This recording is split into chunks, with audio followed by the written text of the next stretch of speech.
All right, my friends, let's have a chat. Let's have a chat. Today we're going to do something a little different. I'm going to start with a few videos that you guys sent me, and I'm also going to respond to a few comments that you guys send me. You know, sometimes I don't want to go into a whole big subject, and I think that we should actually hit on different topics, different days, so that you guys just don't get so focused on relationships all the time. I know. One of the most important things in life is getting into a relationship. But you also have to understand that you have to build the foundation of becoming a better person, a more knowledgeable person, a fitter person, a more attractive person, whether that's internal or external.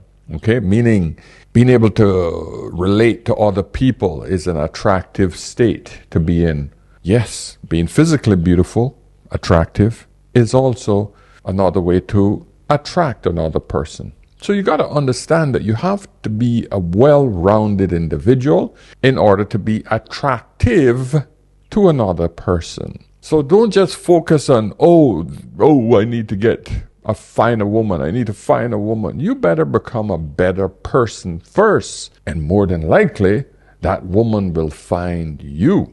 And that's why it's important for you to have knowledge, have a variety of things and knowledge that comes to your head. One thing that I've always been popular for, ever since I was really young, is just the ability to talk to anyone about any subject. Because I pretty much found an interest in everything, from electronics, the internet, to AI, to dieting, running. I mean, you name it, I was in it. Food, cooking, camping, martial arts, wisdom, stoicism. I mean, it was vast. Motivation, mentorships. I wanted to know about everything. I was an avid Boy Scout. For those of you young ones that don't know what that is, check it out. That means that you had to have a knowledge of pretty much everything. How to survive in the outdoors, how to build a campfire, all of these things. These were basic knowledge for young men back in the day. And so as I grew, I wasn't just some guy. I was a guy that could hold the interests of women and men, especially women. Because I had the ability to listen, empathize, keep those secrets, because no one wants to talk to a man or a woman who just yaps and share their business all over. And coming from a small island, the second you were known as a blabbermouth, no one talked to you. No one was interested in being your friend. Surface friend, yes, but not a deep friend. So if you want to know where my knowledge comes from, if you want to understand why I'm good at doing what I'm doing right now, because this is something that I have been practicing since age 18, 19. I've just always had the ability to listen, learn, and give advice based on my limited knowledge. And as it got more and more vast, my interests diversified. So I became that guy. And my closest friends, I remember even my best friend, one day he said to me, "Why don't you just focus on one thing, man? Every week there's something new that you want to do." And I said, yes, why not? And he didn't have an answer to that. So as I say that, let's get into some of the subjects that we're going to be discussing today. Let's get into some of the videos. So the idea is to bring you a variety of life lessons. All right? So listen, subscribe, guys, hit that old subscription button and turn on that notification bell. And please make sure you like this video so that the algorithm can treat me kindly. Listen, you know that subscribing does absolutely nothing for you, but listen, it does a lot for me. So make sure you do that. And more importantly, if you ever need to book a session, get me over on askanolderman.com. Let's have a chat. If you have anything that you want to get off your chest, anything that bothers you, we can talk about it. If you just need to be mentored, just as important, I'm here. And I'm also helping guys build their YouTube channel as well, giving them suggestions. Everybody knew that this one grew quite rapidly. I've blown up in a year, and it's still growing on a daily basis. So listen, guys, I know what I'm doing. I've been helping people with their social media for the last 15 years. So listen, I know my shit. Just letting you know. All right. So guys, let's get into the first video. This one was sent to me by a lady that I am mentoring, trying to explain to her that men have time. And she's in a rush because she's waited until the last minute to lock down a man. But I told her that she cannot rush a man who's not in a hurry. That's going to only frustrate him and that's going to scare him off. So unfortunately, she has to take her time. So she sent me this video of an older lady, 106-year-old grandma, goes off on her 30-year-old for being single. I've seen this video make the rounds. I'm sure some of you have seen it, but it still cracks me up. 38. I've never. So you're saying I'm 38. I've never been married. Have you ever been married? Really, Nana? 38 years old. Really? I've never been married. No children or nothing. You sure missed a lot of life. Why do I have to get married and have kids to have a good life? You do have no good life. I do. You don't go nowhere. I do. I just got back from a trip. By yourself, no man. If you don't have a man, you ain't nothing. Really? I'm not nothing without a man, huh? You're not a lesbian, are you? Are you? No, I had a husband till he died. Huh? I still have sex. You what? I still have sex. I know you do, but that's not right. That's dirty. Sleeping around like a... It's one person. One person. Sleeping around like a... Oh, that is hilarious. It cracks me up every time how direct we get as we get older. I'm getting worse, to be honest with you, man. I'm getting worse. I find that I just don't have a lot of patience for the younger generation now. I just tell them straight up, hey, get your shit together. So this old woman, she's telling it like it is, man. The reality of it is, older people back in those days had shame. And if you didn't have a husband, it was looked at as you're a loser. And in reality, you need to think about it in its most deepest essence. We have become a selfish society where it's all about me, my happiness, me. Whereas back in the day, and based on nature throughout the entire ecosystem, biology states that a male and a female get together, they mate, and they reproduce. In essence, that is our only part of being here. We come from a long line of individuals who've done exactly that. If your parents had chosen not to do that, your existence wouldn't have occurred. And so every single species that exists is because we are just following our biology. But no, we've been told. Feminism have told women, oh, you don't have to follow your biology. You can become men. You can live just like men. You don't have to worry about reproduction. Even though men follow their biology, they want to get and throw their seeds in every single woman that they can find. And women are going, oh, we got the power because we're not allowing you to get in there. And then they're waiting until it's too late. Then they regret it. Then they'll fight you and say, oh, we don't regret it. We're living our best life. What happens when you live to 100 years old, like this woman, without a man? You know what? She's fine. She's living to 106. She has outlived her husband. She's had a great life. And so that brings me to this next video of an older woman who's showing you how beautiful it is when you have a man into your later years. How you feel? I feel a little bit. Huh? I feel okay. I'm just sore. My leg is sore. I miss you. I miss you too. We miss each other. You want me to come over wherever you are? No, you've been here twice. That's too much walking. That's if it was parked in like the hospital, it'd be something different. But it's just too much walking. Don't worry about it. I hope that I'll be home this week. I don't know. Whatever the doctor said tomorrow. You see that? You see how beautiful it is? Even at, 56 years of marriage. I miss you. This is what black people were like in the day When you meet your man, you meet your woman, and you stick with them right through to the freaking end. This guy is in the hospital, he's in pain. The wife is saying, you want me to come over and meet you? I miss you. Both of them miss each other. It's only in these later years that you really start to appreciate the essence of another human being. Think about that, the essence of another human being. It's no longer about me.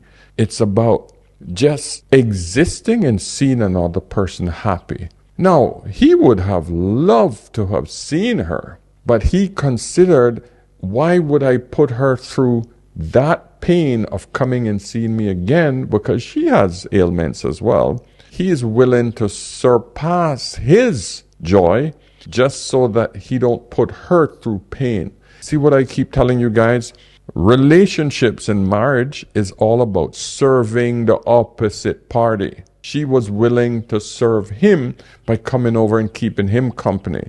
Hospitals are just cold, sterile places. You ever realize that the hospitals have to maintain a certain temperature to keep the germs and keep the bacteria from building up? So for an old person with low body fat and, frail, it's a nightmare. They have to stay warm and bundled up. So, she wants to come over and keep him company because they both miss each other. But he takes her feelings into consideration.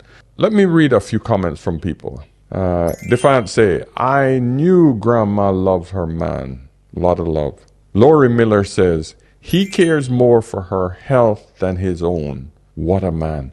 And that's what I'm talking about. This is what I identified instantly, is that this man was more concerned about her being inconvenienced and in pain just to come and see him. He would prefer her not to go through any suffering just for his joy. Finally, see the Mr. and Mistress. The we miss each other is where it's at. When you're getting to that age, there's no more ego. There's no ego.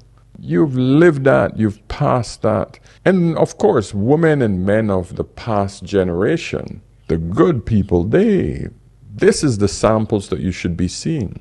These are the good examples of people who have said, I'm here to serve you. 58 years, amazing. Hoping one day you post their wedding photos, and I adore your mom and dad. So that's a gentleman that said that. This gentleman said, black love is the best love. King and queen. I don't like the grandization. Is that grandization? I don't like the grandization that we give each other about kings and queens. I mean, no other culture does that. I mean, I understand where it came from. But we're just men and women. We're human beings, man. So what? Let's just say, hypothetically, she was a different race, but they still had that love. What would you say? King and queen? Point is, we use this word so freely, and in reality, in any society, there can only be one king and queen to make it valid. I think if we stop grandizing each other to that level and just normalize each other, where we say, yeah, you know what? That's my woman. That's my man.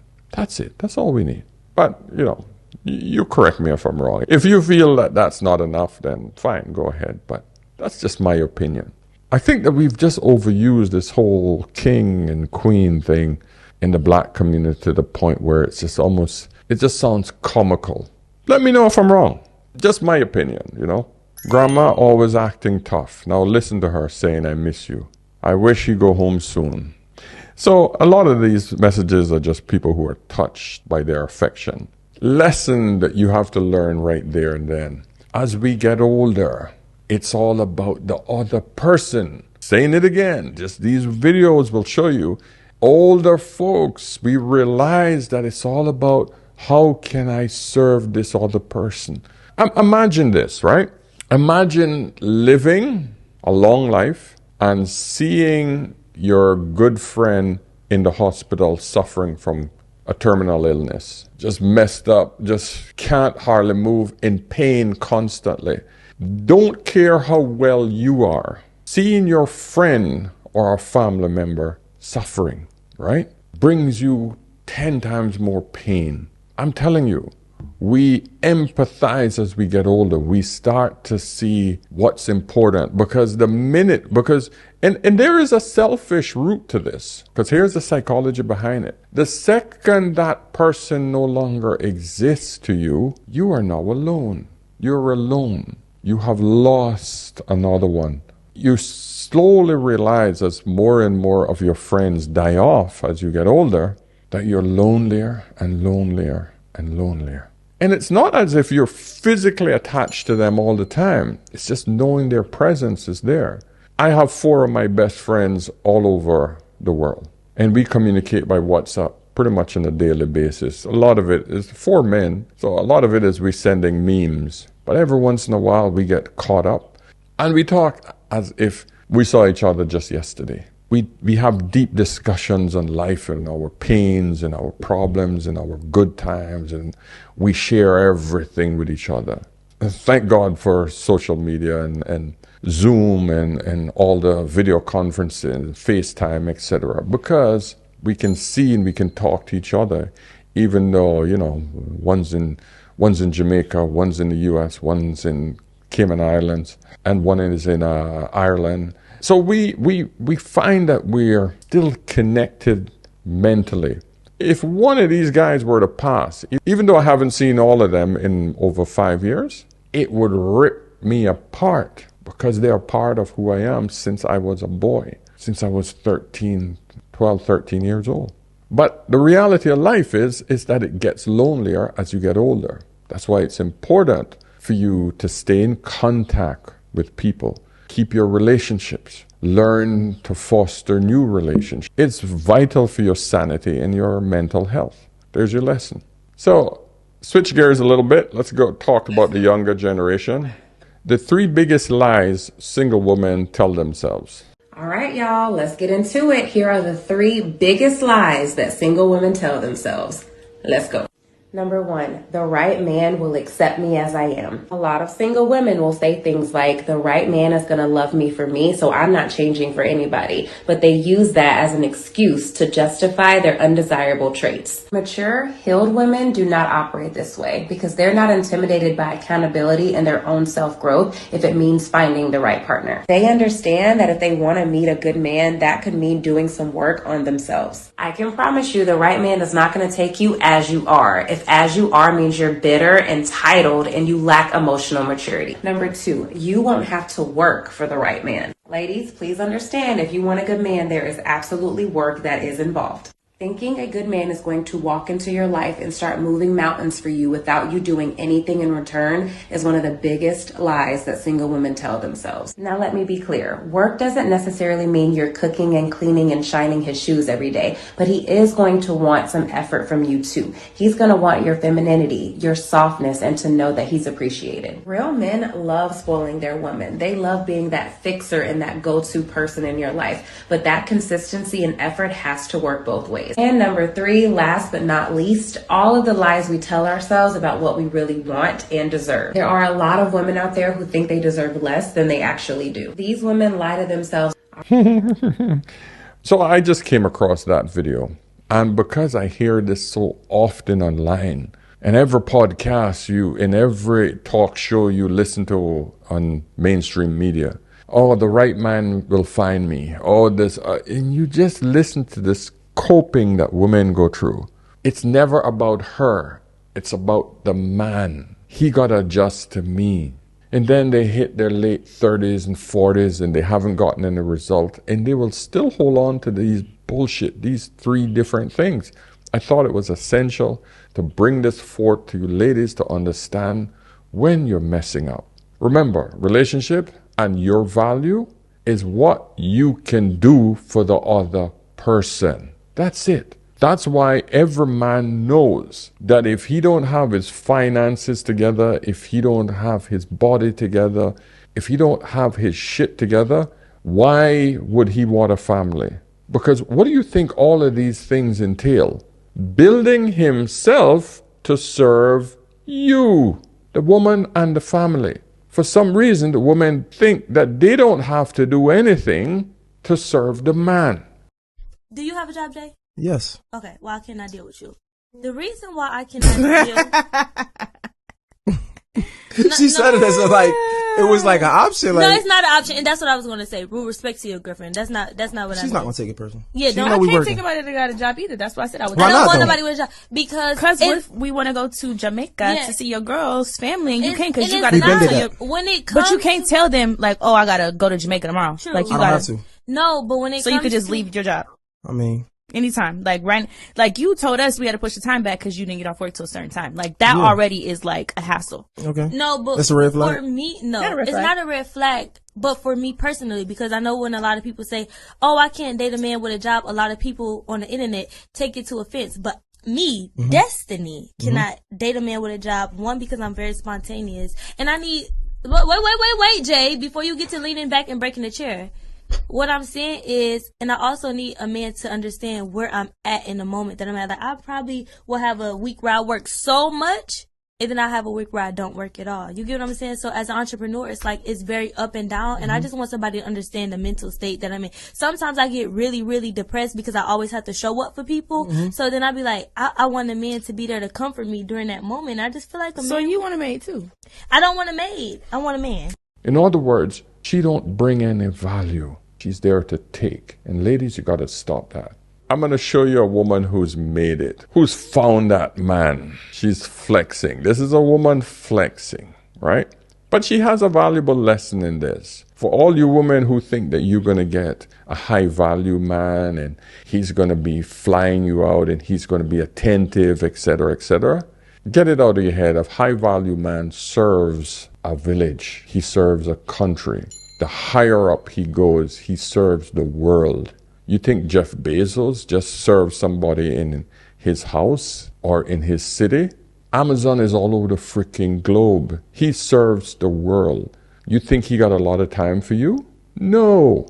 A lower value man. And this, you know what? Let me get into the video first. Here's some things I've learned since marrying a successful man. If you were looking for my credentials, here they are. Me and my hunk of a husband got married in May of 2022, and he is the total love of my life. Okay, first things first, he is going to be working, and I mean nonstop. This is us in London at the Fendi boutique, and he is back there on his AirPod working. This is us in Louis Vuitton Paris in a private room having a ball of a time, and if you didn't catch that, yeah, he's back there still working. So I hate to break it to you, but you're not going to get his undivided attention 24/7. Someone's got to pay for boozy brunch and random impromptu trips to Hermes. And I'm super appreciative that it's not me. Another thing I've learned is how to socialize. You better get ready for the, "Hi, how are ya? How was your summer? So lovely to see you again." Your successful husband will have galas, parties, charity events, work events, blah, blah, blah to attend, and you'll need to know how to talk. Which brings me to the third thing I've learned. No one has ever asked me what I do for a living. I don't know if it's that people assume I'm a stay-at-home wife, which they'd be correct, or they just don't care. But with that being said, it's important to have hobbies. I've been asked much more often, what are my hobbies, than what do you do for work? Which gives me a chance to talk about gardening and my social media, of course. But yeah, that's really it. Take from it what you will, and that's just a few things I've learned along the way. A lot of lessons there, my friends. Let me finish up with what I was saying previously. She brought it home. The man doesn't belong to you alone when he's a high value man. Understand the definition of value. Value means that you are important or have usage to other people. The higher value you are, the more usage you have to a lot more people. Okay? An average man, he's responsible for his family alone. Maybe the people in his workplace, company. That's it. As his usage or value to more and more people expands, whether it's in your town, he has a business that, is huge in his town, that is his value. But as you get international, meaning you're in more than one state, your value increases. Value, usage. People need you. People use you. Yes, you get paid by those people, by your products and so on. You are now controlling larger amounts of people. And then, of course, the top of the top, the Jeff Bezos, the Microsoft guys, these guys are global. These are the top 0.01% men. Those men they have even less time for you because now they are managing many, many more people that's going to be influencing other people globally. So ladies, you got to understand, you want a high value man, realize that the life up there is pretty lonely. Yeah. So what she does is she does hobbies. So no one gives a shit about her degrees. If you want a high value man, this proves it exactly right here. This high value man cares nothing about her degree because none of her little pittance is going to contribute to his life, and he don't want a woman who's also busy. He wants a woman who's available to him whenever he wants. Whenever he has time, he wants her available for him. That's the difference, ladies. If you just want a man that's going to be there for you on a normal basis, get an average guy. But high value men, they're not only rare, but they are very, very difficult to love. Yes, you got to get out there and you got to smile. You got to be in circles where sophisticated people are. You can't be out there being ratchet. Yeah, girl, that's my husband. Look what he bought for me. No. That's not how sophisticated circles work. It's all about a lot of smiling, a lot of gums. Hello, hi, chicken, clinking glasses, a lot of well-dressed, no tattoos showing, no big booty. Nope, none of that. No twerking. None of that ratchet nastiness that the black community is popular for. Now, you might say, oh, I'm not going to go act white. I'm not going to act white. You act sophisticated. Twerking, big booty, lashes, and all of this crap. All this is whole activity. All of this came from the strip joint. Everything. Strip joints, porn industry. Sophistication is subtle, soft. Be seen, not be heard. Glowing, not sparkling. Just enough to say, hey, I am here, but I'm not here. Yeah, girl, look at me. No, sophistication is subtle. So, ladies, be careful what you're asking for. And the women who have achieved it, you bloody well understand that that is rare, and you either play the role or you get left. So this one, I want you guys to listen to it carefully and understand where this woman is coming from, because it's some psychology in this that you guys have to understand. I love you. I can't lie to you. Of course you can lie to me, and you will. If you love me and you're going off with Maddie someplace, you're lying to me. Because what the hell do I care about the truth? I care if you're there. What Billie Holiday say, hush now, don't explain. All right, I accept that. Of course you'll lie to me, because I don't even want to care. What does the truth matter? And why are you going to be truthful with me when you lie to everybody else? You lied when you smiled at that cracker down the job, right? Lie to me, smile. Treat me the same way you would treat him. I can't treat you the way I treat him. You must. Because I've caught the frowns and the anger. He's happy with you. Of course he doesn't know you're unhappy. You grin at him all day long. You come home and I catch hell because I love you. I get least of you. I get the very minimum. And I'm saying, fake it with me. Is that too much of the black woman to ask of the black man? Now that is deep. You guys have to understand what black men went through back in the day. He had to go to jobs where he was treated like an animal, right? But he had to look at his boss and say, yes, sir. Yes, master. Yes, sir. Yes, Mr. Johnson. Yes, sir. I'll get that done. I'll get that over to you. Yes, sir. I'll be working this weekend and you need me then, sir? Yes, sir. I'll be there. Otherwise, his ass is fired and he needs to provide for his family. But you think he's not smiling and gritting his teeth and carrying home that rage? So when he comes home, he's fired up. He's frustrated. Who's in the first line of fire? His wife and kids. Back in the day, man, there was a lot of frustration and spousal abuse. Yeah, black women went through some hell as well. But the strong ones, the ones that understood the struggle of her husband and her man, She's saying, listen, no, you come home and you smile at me and you lie to me. You do what you need to do to treat me well. You don't have to come home and abuse me. Don't come home and take out your frustration on me. That's what she's saying. I deserve the better part of you. I'm your wife. Lie to me. If you need to lie to me, lie to me. It's the anger that is the truth. It is the frustration that is the truth. She don't need that. She don't want that. So it's almost like an oxymoron. It's lie to me, but that's treating me good. Don't tell me the truth and make me feel abused. Don't take out your frustration that you have to make me feel abused. You know, you gotta understand what black men went through back in the day, man. It was rough. It was rough. When you don't understand your history and how much your fathers and mothers had to sacrifice for you to now come up and say, yeah, I don't want him. I don't want him. That old deadbeat father, this, that. You got to understand where it came from. Let me read just a few comments. Tasha said, this conversation will go over a lot of people's heads. Yes, it will. You got to listen to this with some depth. TNY said, she's not saying to lie to her all the time. What she's saying that when he works, is in public and around others, he is charming, smiling, and being the best version of himself, regardless of whether he is angry or frustrated.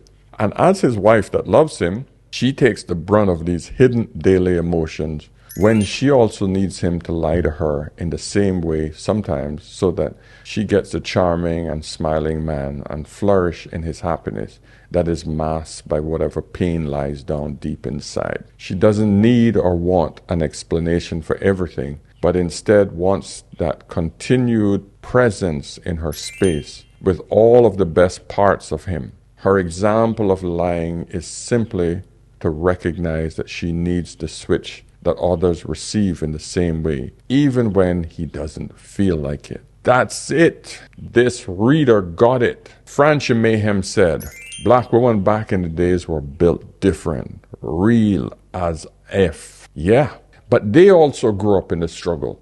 They had to go to the retail stores and work where they were disrespected by whites and other races, where they were the second-class citizens. So they felt and knew the struggle that men had to go through because it was worse for men. Because there's nothing worse than a male slave master. And I say slave master meaning a male boss that thinks that he can still treat black people like they did back in the days of slavery. The black man took the brunt of the changes in society at that point in time. Those women who made the sacrifice for us to be here today, these black women in today's day and age, they have no respect for their men. None. Absolutely none. And this is the best they've ever had it, ever. So Mike Tyson sums it up nicely here, because I still want you guys to understand the beauty of a mother. This is important. A mother, period. Because I love what he said here. This is going to be our last lesson. Here it goes. Here's Mike Tyson. We look for our mother and our lover, but our mother could never be our lover because our lover would never love us like our mother. No, she's not in her. It's not in no woman to love us like our mother loves us. It's not in her. You know why? Because her survival, even though she she does everything she does for you. Listen. Everything she does for you is for her survival. Everything your mother do for you is for your survival. Yes, he's right. A lot of men actually look for their mother in their lover. They want their lover to love them just as much and exactly how their mother loved them, unconditionally. Mike says that's impossible because your mother loves you unconditionally, and she will sacrifice everything for you, for that child.